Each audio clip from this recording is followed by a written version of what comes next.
Баршаңызға қайырлы күн, менің каналыма қош келдіңіздер.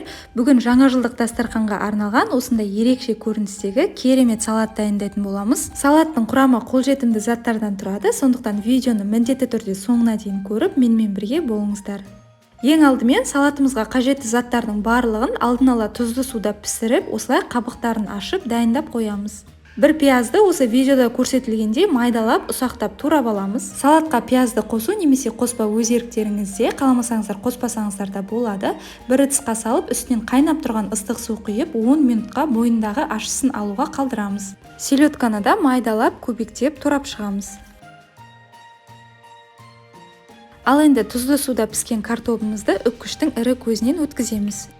Сәбізді де үккіштің ірі көзінен өткізіп аламыз. Ал жұмыртқаны үккіштің ең майда көзінен өткіземіз. Қызылшаны да үккіштің майда көзінен өткізіп аламыз. Ал енді салатымызды жинаймыз. Ол үшін бізге осындай пищевая пленка керек болады. Ең бірінші қызылшаны салып, жұқалап, жайып, төртбұрышты формаға келтіріп, тегістеп шығамыз. Менің видеоларым сіздерге ұнап жатқан болса, каналыма міндетті түрде жазылып, қоңырауша белгісін басып қойыңыздар. Алдағы уақытта жаңа жылдық дастарханға арналған түрлі рецепттер шығатын болады. Сіздер бірінші болып көретін боласыздар. Қызылшаны төсеп алғаннан кейін үстінен майонезімізді себеміз. Мен майонез қосуды ұмытып, сәбіз қосып қойған екенмін. Қайтадан алып тастап, осылай майонезді жағып шықтым. Майонезді барлық жағына бірдей етіп тегістеп жағып аламыз.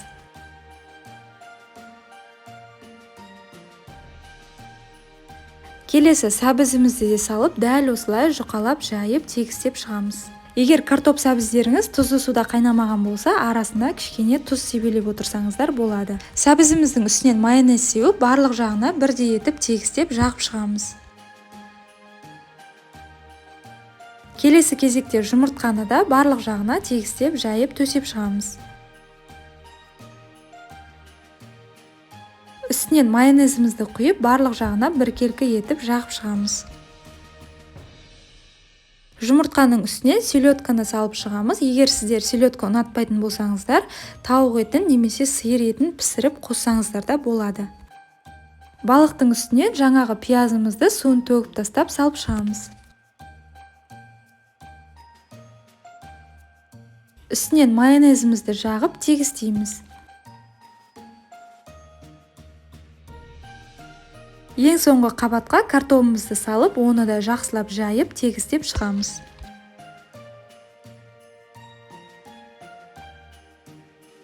Үстінен майонезімізді құйып тегістейміз.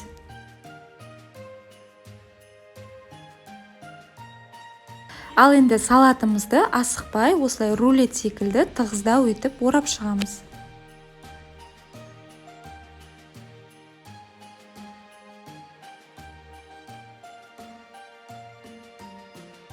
Орап алғаннан кейін бетін осы пленкамен жауып, 1 сағатқа тоңазытқышқа қойып қоямыз. Салатты дастарханға ұсынардан алдын осылай өз қалауларыңыз бойынша әдемілеп безендіріп шықсаңыздар болады. Мен осылай майонезді кондитерлік қапшыққа салып, шет-шеттеріне өрнектер салып шықтым және ортасына 2022 деген санды жаздым. Сіздер де осылай майонезді кондитерлік қапшыққа салып алып құятын болсаңыздар, өте ыңғайлы жазылатын болады. Біздің жаңа жылдық дастарханға арналған осындай ерекше көріністегі салатымыз осымен дайын. Сіздер де дайындап көріңіздер. Видеом ұнаса, каналға міндетті түрде тіркеліп, қоңырауша белгісін басып қойыңыздар. Назарларыңызға көп рахмет.